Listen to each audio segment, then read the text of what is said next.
Hello guys, good morning. Welcome to Krish educational hub. कैसे हैं आप लोग? आई होप कि आप लोग बहुत अच्छे होंगे। जैसा कि हम लोगों ने प्रीवियस क्लास का बस थोड़ा सा रिव्यू कर लेते हैं कि प्रीवियस क्लास में हमने पढ़ा क्या था। तो प्रीवियस क्लास में हमने बैंकिंग के बारे में पढ़ा था, ऑर्गेनाइज सेक्टर, अनऑर्गेनाइज सेक्टर की बैंकिंग कौन कौन सी होती है। और उसके बाद हमने ऑर्गेनाइज सेक्टर में पढ़ा था कि कौन कौन सी बैंक आती है, private bank, public sector bank, cooperative bank. उसी तरह से हमने अनऑर्गेनाइज सेक्टर में पढ़ा था साहूकार क्या होते हैं, सेठ लैंड लेडर क्या होते हैं। इस टाइप से हमने सारी चीज़ों को किया था। ठीक है, आज की क्लास में हम लोग करेंगे history of banking in India. India के प्रोस्पेक्टिव में बैंकिंग का स्टार्टिंग कहाँ से हुआ और बैंकिंग का सबसे पहले स्टार्टिंग ही कहाँ से हुआ, इन सारी चीज़ों को डिटेल से करेंगे। फिर इंडिया के प्रोस्पेक्टिव में कौन सी बैंक सेंट्रल बैंक के रूप में काम की, सबसे पहले कौन सा बैंक इंडियन बैंक बना, और देन हम लोग आरबीआई के बारे में कंसर्न क्लियर करेंगे। ठीक है, तो सबसे पहले हम लोग पढ़ लेते हैं कि bank of Venice in Italy. सबसे पहले इटली में बैंक ऑफ वेनिस की एस्टैब्लिशमेंट हुई। कब हुई है? तो ये 1157 को हुई। ठीक है, नेक्स्ट 1694 को बैंक ऑफ इंग्लैंड का एस्टैब्लिशमेंट हुआ। ये हिस्ट्री है और बैंकिंग की, जो कि कहाँ कहाँ एस्टैब्लिशमेंट किस किस पीरियड में हुई और किस किस कंट्री के बेसिस पे हुई, कौन सी बैंक कहाँ की बैंक बनी। दैन हम लोग इंडियन के प्रोस्पेक्टिव में भी पढ़ रहे हैं। ठीक है, फिर हम लोग देख रहे हैं कि 1770 को bank of Hindustan by Alexander and company in collaboration with foreign capital, India's first bank based on European banking system. European banking पद्धति के आधार पर इंडिया में पहला जो बैंक बना, कौन सा बैंक बना? बैंक ऑफ हिंदुस्तान, जो कि किसकी आप सहयोग से बोल सकते हो किसके फॉर्मेशन से बना। तो ये बना फॉरेन जो कैपिटल है, फॉरेन कैपिटल इन्वेस्टर है, उनकी कैपिटल से इंडिया के प्रोस्पेक्टिव में ये इंडिया का पहला बैंक बना, बैंक ऑफ हिंदुस्तान, जो कि फॉरेन की सहायता से बना। और किसके पद्धति पे बना? तो ये बना यूरोपियन पद्धति पर एस्टैब्लिश हुआ। ठीक है, उसके बाद इंडिया में अब कौन कौन से बैंक का एस्टैब्लिशमेंट हुआ?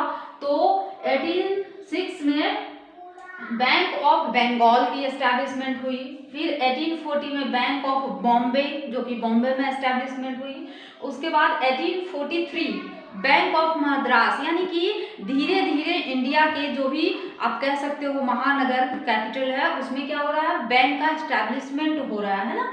सबसे पहले बैंक ऑफ बंगाल 1806 में बना, फिर 1840 में बैंक ऑफ बॉम्बे बना, फिर 1843 में बैंक ऑफ मद्रास बना, है ना। ये तीनों बैंक का क्या हुआ? एस्टैब्लिशमेंट हुआ इंडिया के प्रोस्पेक्टिव में। ये तीनों का मर्जर भी हो गया बाद में। मर्जर होकर के ये क्या बना?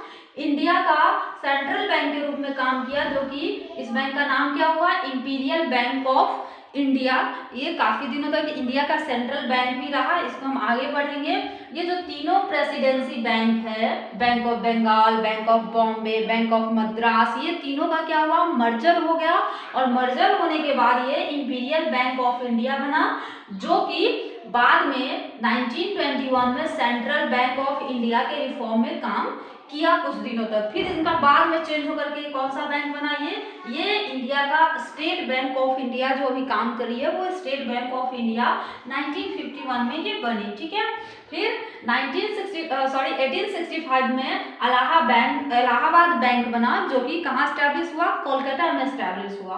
फिर 1881 में अवध कॉमर्शियल बैंक बनी। ठीक है, जो कि क्या थी?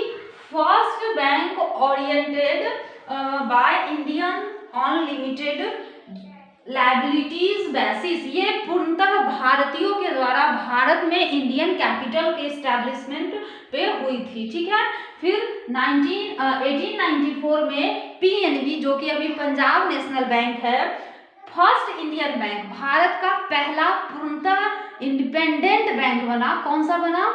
तो पंजाब नेशनल बैंक बना। कब बना?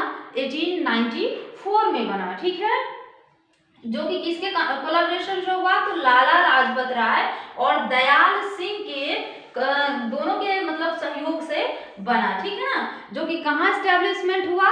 तो ये न्यू दिल्ली में एस्टैब्लिश हुआ।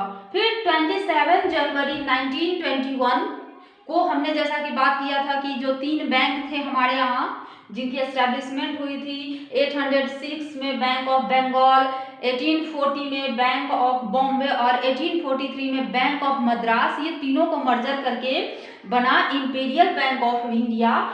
वही क्या किया, it was the functioning as a central bank till 1934, जो कि 1921 से 1934 तक इंडिया का सेंट्रल बैंक के रूप में काम किया, ठीक है ना। और बाद में यही 1955 में कौन सी बैंक बनी, तो ये बनी स्टेट बैंक ऑफ इंडिया। फिर 1930 तक तो हमारे यहाँ सेंट्रल बैंक के रूप में काम 31 तक काम कौन कर रही थी, तो ये कर रही थी इंपीरियल बैंक ऑफ इंडिया।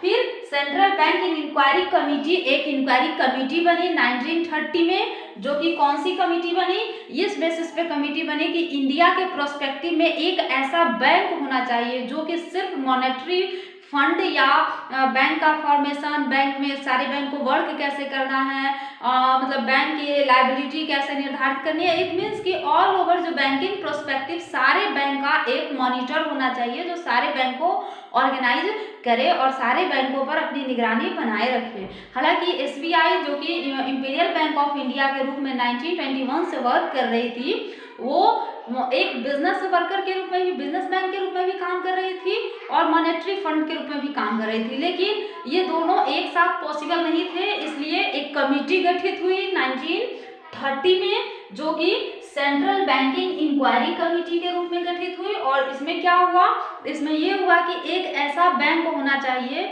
जो सारे बैंकों का क्या हो, मॉनिटर हो, मॉनिटरी करे सारे बैंकों का। तो ये जो 1930 में central bank of inquiry committee बनी, तो उसके बाद, उसके फॉर्मेशन के बाद आरबीआई एक्ट आया 1934। उस आरबीआई एक्ट 1934 के बेसिस पे इंडिया में कौन सी बैंक बनी, रिजर्व बैंक ऑफ इंडिया बनी। कब बनी, तो 1 अप्रैल 1935 को एस्टैब्लिशमेंट हुआ, स्थापित हुआ आरबीआई, और एज अ सेंट्रल बैंक के रूप में आरबीआई काम करना चालू कर दी, ठीक है ना। और इसका अब हम लोग इसके बाद पढ़ेंगे इंडिपेंडेंट इंडिया के बैंकिंग हिस्ट्री को, जो कि आरबीआई के रूप में स्थापित हुई 1935 में, इनका एस्टैब्लिशमेंट हुआ और 1 अप्रैल 1949 को इस बैंक का क्या हुआ, तो इस बैंक का नेशनलाइजेशन हुआ, राष्ट्रीयकरण कर लिया गया। अब हम लोग देन पढ़ेंगे कि राष्ट्रीयकरण क्या होता है, राष्ट्रीयकरण कैसे किया जाता है और सारे बैंकों का मॉनिटरी कौन सी बैंक करती है।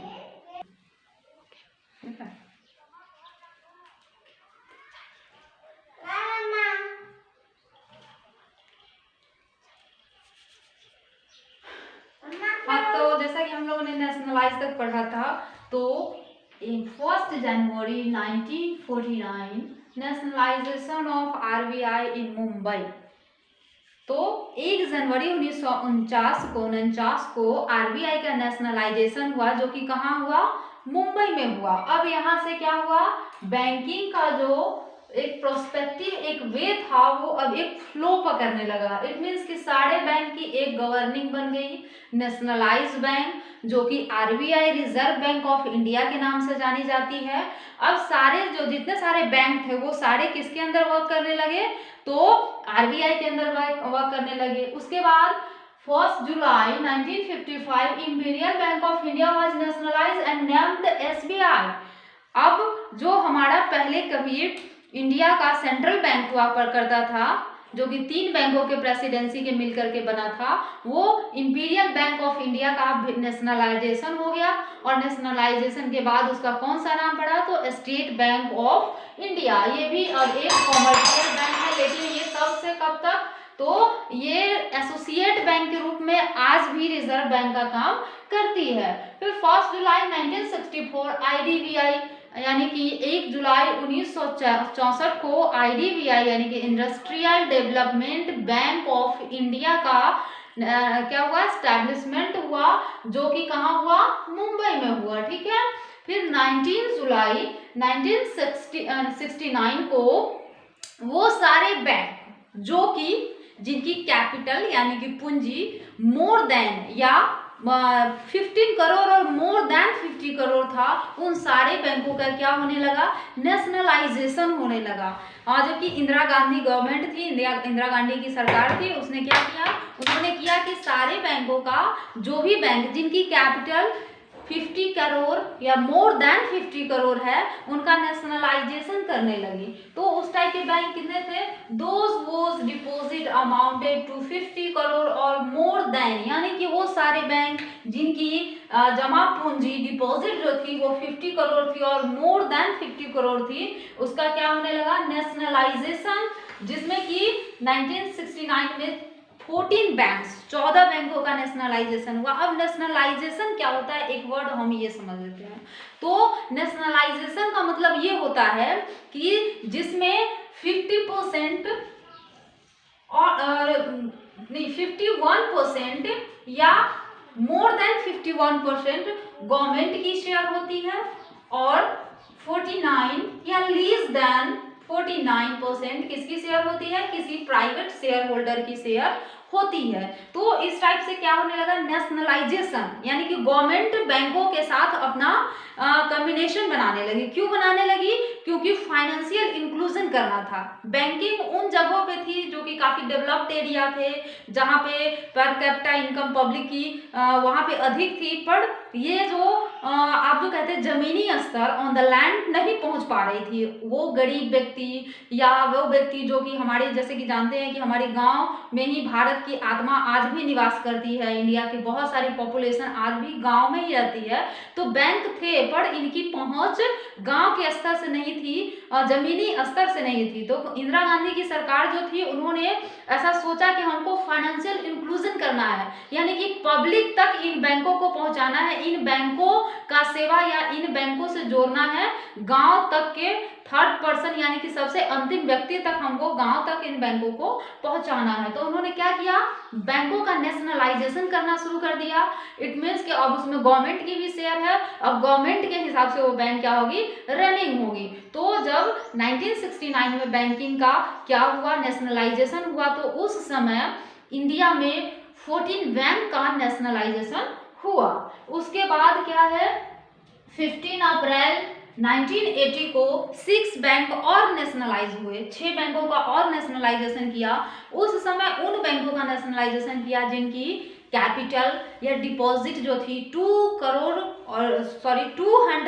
और मोर देन 200 करोड़ थी, ठीक है ना। तो वैसे उस टाइम कितने बैंक थे, 6 बैंक थे। कब, 15 अप्रैल 1980 को 6 bank nationalisation of 6 more commercial bank having deposit of 2 crore और more, यानी कि 200 करोड़ या तो उनकी कैपिटल डिपॉजिट कैपिटल होगी और मोर देन 200 करोड़ होगी, ठीक है ना। उसके बाद 1982 में किसकी स्थापना हुई, एक्सिम बैंक की। एक्सिम बैंक कहने से export import bank of India, ठीक है ना। इसकी एस्टैब्लिशमेंट कहाँ हुई, तो ये मुंबई में स्थापित हुई एक्सिम बैंक, ठीक है। फिर 12 जुलाई 1982 को नबार्ड की स्थापना हुई, ठीक है।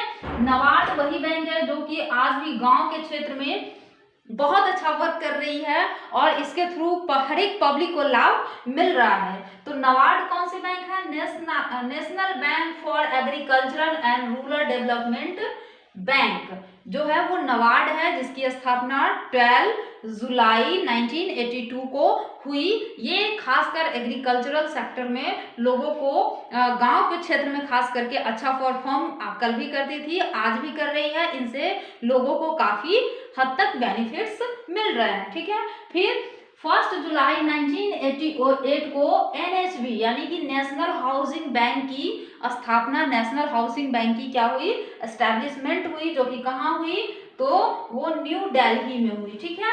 उसके बाद 2 अप्रैल 1990 को सिडबी यानी कि small industries development bank of India की स्थापना हुई, जो कि कहाँ हुई, लखनऊ में हुई। अब इस टाइम लोगों को किस लिए लोन के रूप में सिडबी प्रोवाइड करने लगी फाइनेंशियल, क्योंकि छोटे छोटे जो भी लघु उद्योग हो, कुटीर उद्योग हो, उनको क्या मिले, इससे सपोर्ट मिल सके, है ना। इसलिए सिडबी की स्थापना हुई ताकि स्मॉल जो भी इंडस्ट्रीज है उनको ऊपर इनका ध्यान हो और इनसे फाइनेंशियल इंक्लूजन हो सके। फिर 1993 को new bank of India merged with PNB.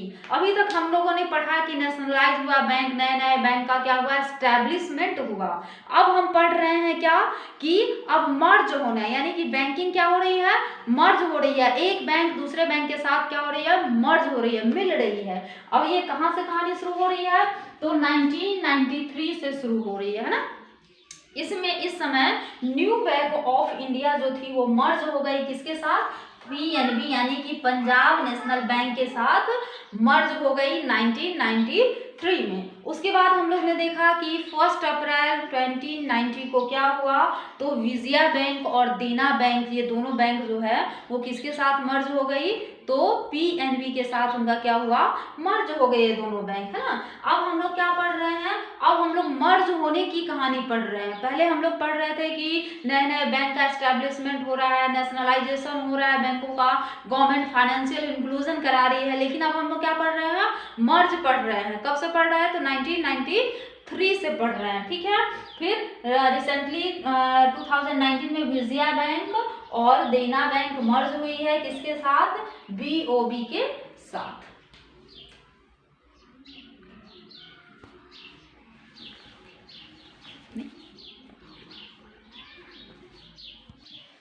तो इस तरह से हम लोगों ने क्या पढ़ा कि history of banking in India के प्रोस्पेक्टिव में बैंक कैसे एस्टैब्लिशमेंट हुए, कौन से बैंक कब एस्टैब्लिशमेंट हुए, कब आरबीआई का एस्टैब्लिशमेंट हुआ, कितने सारे न्यू बैंक का क्या हुआ, नेशनलाइजेशन हुआ, किसके समय में नेशनलाइजेशन हुआ। उसके बाद हम लोगों ने मर्ज की स्टोरी पढ़ी कि कितने सारे बैंक एक साथ क्या हुए, मर्ज हुए। अब क्या होना है कि अब गवर्नमेंट चाहती है कि बैंकों का मर्जर हो, कम से कम बैंक हो और वो बैंक अच्छे से अच्छे परफॉर्म कर सके, ठीक है। अब हम लोग नेक्स्ट क्लास में आरबीआई के बारे में पढ़ेंगे कि आरबीआई क्या है, आरबीआई कैसे काम करती है, आरबीआई के क्या क्या काम है और कैसे कैसे आरबीआई अपने क्षेत्र में अच्छे से वर्क कर रही है, ठीक है।